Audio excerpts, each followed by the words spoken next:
Alright, Drifter, fuck, I made it too late. Ah, fuck. I will fully admit that I was delayed because I was looking at something. Hello, everyone, it's Mr. Buggles, maybe my own battery here. With another random roulette, we got ourselves week 1 of the Rite of the Nine special Destiny event. I thought about it, and yeah, these weapons are just repurposed, you know, dungeon weapons. So I easily could have just not done this. But at the same time, fuck it, I think. I think fuck it, because who cares? Because why not do it? Because at least they look new, and I think they have new perks too, to be fair. Although I don't know for sure about that. Could be wrong. I'm pretty sure the long arm couldn't roll with reconstruction before, so I feel like they are new perks. But again, I could be wrong. You know, I'm bad with perk pools. Either way, yes, we are here with the Rite of the Nine week 1 weapons. We got ourselves this sidearm, this hand arm with inline action and something else. We got this long arm with precision instrument and something else, and then we got this guy with something else and precision instrument. So you know, the cards are up there. I don't know why I even try to pretend like I know all the fucking perks. Yeah, like I said, even though it is, you know, even though these are just redux weapons, first of all, it wouldn't be the first time I've done a repeat of old weapons. I did it with fucking Shadow Price a couple weeks ago, so, you know, wouldn't be the first time, like I said. But also, you know, new looks, and it also gives me an excuse to have an area to talk about Rite of the Nine, because Rite of the Nine is out. It's a real thing that exists. Not even like the pre-release version that came out right at the beginning of the season by accident, or even at the beginning, you know, a couple weeks ago when everyone could get prophecy weapons early. But unironically, I want to talk about Rite of the Nine because I'm super interested. I want to kind of like gas up Bungie a little bit here. I know it's kind of like, you know, passe right now, but I want to gas up Bungie a little bit. The system they added around dungeons for this event, at least for the first one for Spire, was fucking really cool in my opinion. One I'm specifically talking about here is beginner mode or explorer mode. I can't remember what it's called. So fucking cool. Like unironically, such a cool way to introduce people to like dungeons. Like there's no pressure. There's zero fucking darkness zones. You can play, you know, the damage cycles are like fucking 2 hours long. Like they basically go until you hit the fucking damage gate for the second boss. Like it's very fucking cool.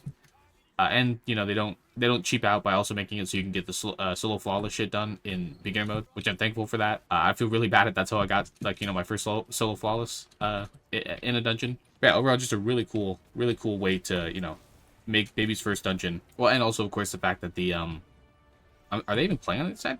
The fuck, I just realized. Also, along with the fact that they, you know, the weapons that return get a nice little 9 finish on them, which I will always be down for more 9 shit. They honestly, the adepts, which I'm, you know, using for both these right now, look kind of terrible in my opinion. I don't know why they're fucking green and yellow. I don't know why they're Green Bay Packer fucking adepts, but you know, like still, the normal ones, the default ones look really fucking good in their whole like 90 look.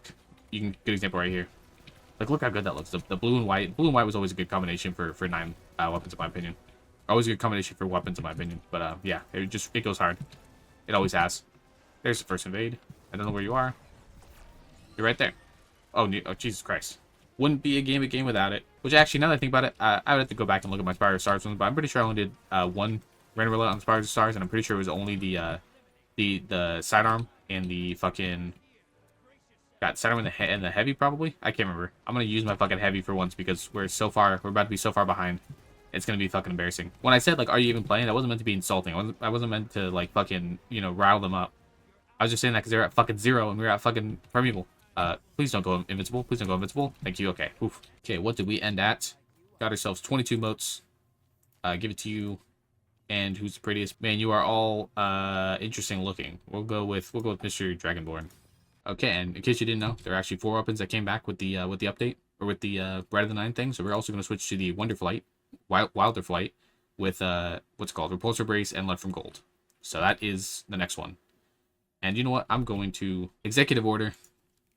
We're also going to pull out this guy because this is kind of a cool roll, and it's got the actual 9 look instead of like the weird stuff. Oh, actually, that reminds me, the 9 look you get on Chinese. Holy fuck, it looks so good. Let me take off my shader real quick. Holy fuck, it looks stupid. I'm so stupid. God damn, it looks so good. Look at that.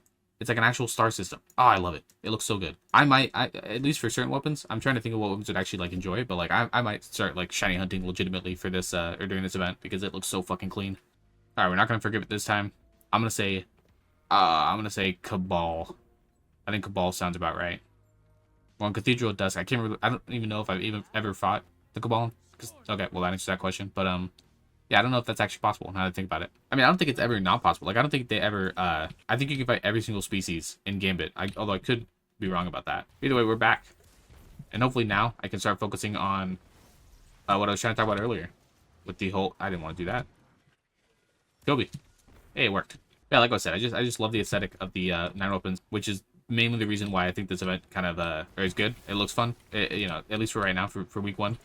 I still don't understand why they chose these specific dungeons of all the dungeons in the game. Obviously, I don't think this is controversial, and we mentioned it in the fucking very first, or not the very first. We mentioned it in the week 1 Trials Rite of the 9 like playthrough, whatever. Like there are so many, like Prophecy and Pit of Heresy, and or maybe not Prophecy, but at least Pit of Heresy and Shattered Throne definitely deserve, in my opinion, you know, updated mechanics and some more love.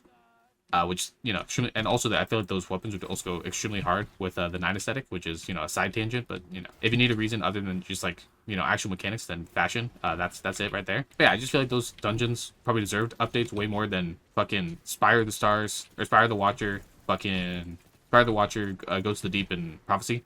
I mean, at least Prophecy got it, but my leading theory right now is that those these dungeons give us good insights about what the next, like, era of Destiny is all about. And that's what they're kind of going for. They're trying to give us like little hints in the form of this event, since this obviously is about the 9. And the 9 are obviously the main antagonist, I don't know, of the next season. So, I don't know. That's probably what they're trying to go for.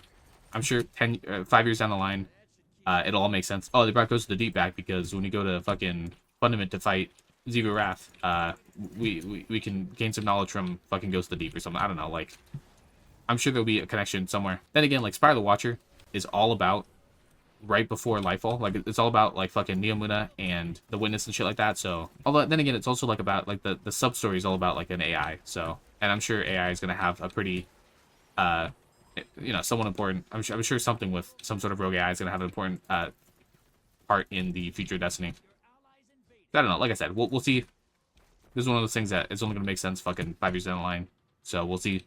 We'll see what happens then. I love this. I was actually kind of excited for this this here grenade launcher. Not digging it so far. Hey, bud. Wow, this melts. That's another thing, too. I feel like the weapon choice for the 3 dungeons they gave us kind of lacks comparison. I mean, we got, what? We got a sidearm. We got a scout rifle. We got a heavy machine gun. We got a submachine gun. Oh, I guess, no, because we get all the other weapons in Prophecy. Never mind. I saw you over there, buddy. I'm just going to assume that the Primeval is going to ignore me. He's not going to ignore me. I didn't want to mantle. Video games, every single first-person shooter needs to invent or needs to implement the like the Tarkov head turn that you have, where you could like look to your left and right while still running forward. Because holy shit, I literally every game needs that. Unironically, it is so annoying in a especially in like first-person shooters that require you like platform. That shit needs the fucking head turn more than anything. I'm gonna assume you're over here. I'm gonna assume you're over here. You are. Ah, okay, buddy. Holy guac.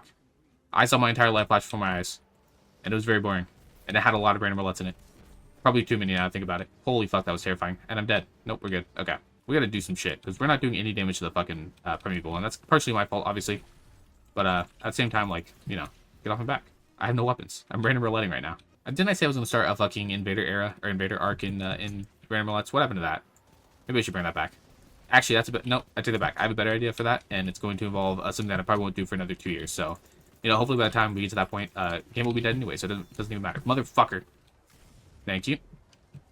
I really wanted that. I'm just going to die, because I don't want to give him the easy kill. It doesn't matter anyways. Let's fucking go. When did that sword pop off? When did that sword get so fucking popular? I'm just going to assume my teammates can kill the Primevals in a timely manner. Bungie, please. Bungie, please. We're going to lose anyways, and rest in peace. At least that was a good example of, you know, the importance of a invader without it being like just fucking oppressive. Like I'll give that guy credit. I probably should have stayed alive. I shouldn't have jumped at the fucking Primeval. I don't know why I'm fucking VOD reviewing Gambit, but whatever. What do we end at? 27. Not bad. Not great. Not bad. And who's gonna get it? We'll give it to Mr. Point. I think I gave it to you last game, so we'll give it to fucking Devrim K's favorite Titan. Okay.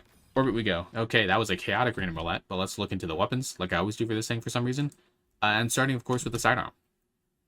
Wow, this thing, I didn't even realize this thing was a double perker. That's crazy. Looking at the perks, I think Lone Wolf and Desperado would be a pretty fun combination. Assuming you play a lot of solo content, obviously. If not, maybe like Perpetual Motion or Headstone, since this is a stasis weapon anyways. I'm going to try to be real fast about this, to be honest. This guy, I don't understand I think this is the best combination, honestly. Repulsor and Lead from Gold, just so you get constant ammo reduction. Ammo back. It can also roll with bait and switch and Envy's Assassin too. So that I'm pretty sure that's like the meta quote unquote loadout for grenade launchers. Although I'm pretty sure Repulsor Brace is like updated meta now. If you're talking about like this specific season's meta, I don't know. I don't know why I ever talk about meta because I know nothing. But yeah, Repulsor, bait and switch, stuff like that. I like Lead for Gold too because it reloads your weapon too. Or does it? I don't know if it reloads or just gives you ammo. But either way, you know, anything to reload a grenade launcher is what I always look for because I hate reloading these slow ass things, and I usually use them for just like getting rid of someone right in front of me. I just looked; it does have auto loading holster as well, so definitely auto loading for me. Finally, long arm. I don't know. Rapid hit, honestly, rapid hit precision instrument would probably be the role I'd go for main because that's just, you know, getting as much damage out as possible with as much ammo as possible. So that would be my main focus, my main goal. And for heavies, I don't do heavies, so you know, yeah. Reconstruction, obviously good for a heavy anytime because you just constantly get ammo back and you don't use these things very often. So yeah, that's probably the only perk I'd really care about with that thing. But either way, that was a random roulette, and this is Mr. Punk was from Heavy Moonbound, signing out. I will see you guys next time.